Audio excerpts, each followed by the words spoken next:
netizen, di episode kali ini kita akan ajak kamu untuk belusukan di kampung tertua di Surabaya, Peneleh. Ya, kita ini berada di lokasi Peneleh Gang 7. Ikuti kami ya. Oke, ayo.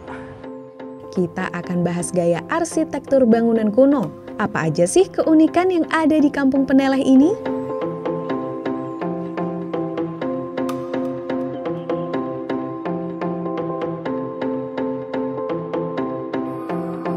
Sebenarnya dari bentuk atapnya, bangunan house ini memiliki jenis arsitektur tradisional Jawa Timur. Dan bentuknya dari bentuk atap terkenal dengan sebutan limasan. Nah, limasan itu tradisional Jawa, Pak. Tapi ada bermacam-macam bentuk limasan sebenarnya. Nah, limasan yang di bangunan house ini itu punya dua sudut atap yang berbeda. Nah, itu sangat khas Jawa. Arsitektur jengki itu muncul setelah zaman kolonial atau arsitektur kolonial di Indonesia berakhir. Jadi masyarakat Indonesia itu ingin membuat arsitektur yang mirip seperti kolonial tapi tidak. Ini ya, ada lengkungnya, ada lurusnya. Jadi bukan seperti tradisional yang miring atapnya, tapi juga atap teritisannya lurus. Tuh. Terus ngambil gaya Belanda juga, gaya kolonial Belanda, dari pintunya, dari jendelanya. Jadi macam-macam dijadiin satu, gaya eklektis, itu namanya. Yuk kita lanjut lagi ya. Oke. Mungkin kita jalan masuk ke kampung. Oke. Mari. Makam siapa ya? Kenapa ada makam di tengah kampung?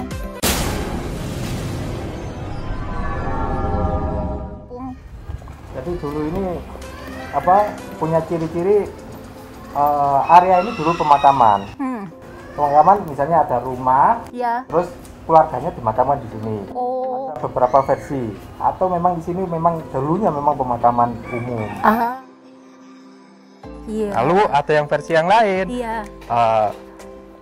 Keluarganya yang punya anggota keluarga yang meninggal itu dimakamkan di sisi rumahnya sendiri, seperti itu. Di lingkungan rumahnya ya. Ya. Unik sekali ya. Fungsi dari koridor atau gang-gang atau jalan-jalan yang berada di dalam kampung tidak hanya sebagai sirkulasi kendaraan atau orang, tapi juga digunakan untuk aktivitas kegiatan sosial masyarakatnya. Mixed use atau penggunaan area ruang publik yang juga menjadi ruang privat. Misalnya tempat jualan, tempat orang nongkrong, berinteraksi. Bahkan nanti kita bisa lihat ada orang yang mencuci baju di gang, di depan rumahnya ya. Satu hal yang unik di kampung Peneleh dan juga mungkin ditemukan di kampung-kampung yang ada di Indonesia adalah sistem penomoran rumahnya yang kesannya sangat campur aduk karena memasukkan sistem penomoran metrik yaitu 1, 2, 3 dan seterusnya. Kemudian sistem penomoran blok, jadi per persil yang berorientasi terhadap jalan, dan juga sistem penomoran area yang terdiri dari RT dan RW. Tapi itu sebenarnya hanya merupakan gaya atau campuran antara sistem kolonial yaitu Eropa dan sistem Asia. Kampung Peneleh ini juga terkenal karena menjadi tempat kelahiran Presiden pertama Republik Indonesia, Bung Karno. Dan rumah kelahiran beliau pun masih ada hingga sekarang.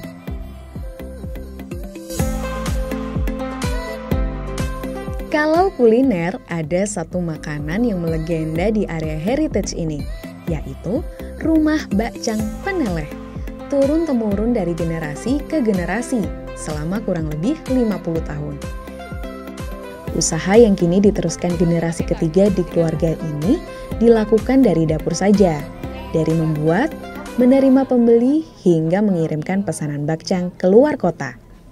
Dan ini nih luar biasa ya, ini bakal kepake juga nggak? Ini kalau waktu bakcangan kita pakai 14 kompor. Wah. Rumah ini memproduksi pesanan bakcang dengan berbagai macam pilihan rasa. Uniknya, rumah dengan gaya arsitektur kuno ini juga dipergunakan untuk rumah abu dan sembayang keluarga. Beberapa furniture unik asli bawaan dari negeri Tiongkok saat zaman penjajahan pun masih dipergunakan di rumah tersebut.